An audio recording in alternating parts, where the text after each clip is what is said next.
দর্শক দেখুন যে এইখানে কিভাবে সিঁড়িটি বানানো হচ্ছে। এই সিঁড়িটি মূলত দক্ষিণ ভারতের কিছু অংশে অর্থাৎ তোমার হায়দ্রাবাদ, চেন্নাই, বেঙ্গালুরু ওই দিকে এইরকম সিঁড়ি বানানো হয়। আমাদের এদিকের মতো স্টেপ বানিয়ে ঢালাই করে সিঁড়ি বানানো হয় না, সেদিকে একদম ঢালু প্লেন সিঁড়ি বানানোর পরে সেখানে স্টেপগুলো ইট দিয়ে গাঁথনি করে বানানো হয়। দেখুন, আপনারা যদি কেউ গিয়ে থাকেন তাহলে অবশ্যই জানা থাকবে, দেখেছেন অথবা আপনারা এরকম কাজ করেছেন। আর যারা যাননি তারা দেখুন ওইদিকে কিভাবে সিঁড়ি বানানো হয়।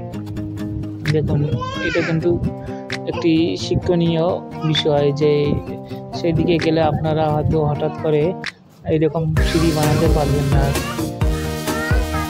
দেখুন একটি একটি ধাপ কীভাবে কত সুন্দরভাবে কমপ্লিটভাবে বানানো হয়। দেখুন, অতটাও কিন্তু কঠিন না, কিন্তু জানার বিষয় আর কি, জানা থাকলেই সহজ। কিন্তু দেখুন কীভাবে পাটা দিয়ে লেবেল করে নেয়, ইটগুলি চতুর্দিকে সমান করে নেয়। দেখুন একটি করে ধাপ বানানোর পরে সেখানে সিমেন্ট মশলা দিয়ে সেগুলি একদম প্লেন করে নেওয়া হয়।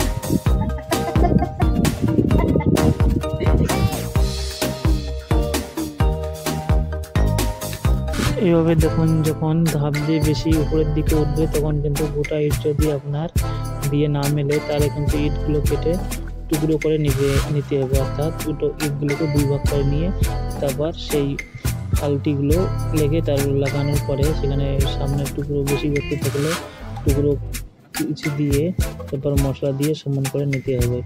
এরপর দেখুন একটু করে পাটাল ইট বসিয়ে তারপর পাটা দিয়ে লেবেল করে নিয়ে তারপর মশলা দিয়ে করতে হবে। এইভাবে কিন্তু সুন্দর একটি পদ্ধতিতে কোনো ঝামেলা ছাড়াই একটি সিঁড়ির ধাপ বানানো খুবই সহজ হয়। দেখুন আপনারা কত সুন্দরভাবে এই ধাপগুলো বানানো হচ্ছে।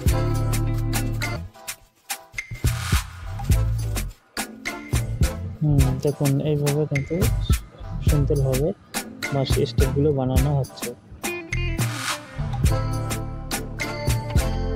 দেখুন কিভাবে পাটা দিয়ে সুন্দরভাবে লেবেল করে নেওয়া হচ্ছে। কিন্তু ইটগুলো সুন্দরভাবে লেবেল করে নিয়ে বসানোর পরে সেখানে সেই ফাঁকা জায়গাগুলিতে মশলা ভরিয়ে দেওয়া হচ্ছে।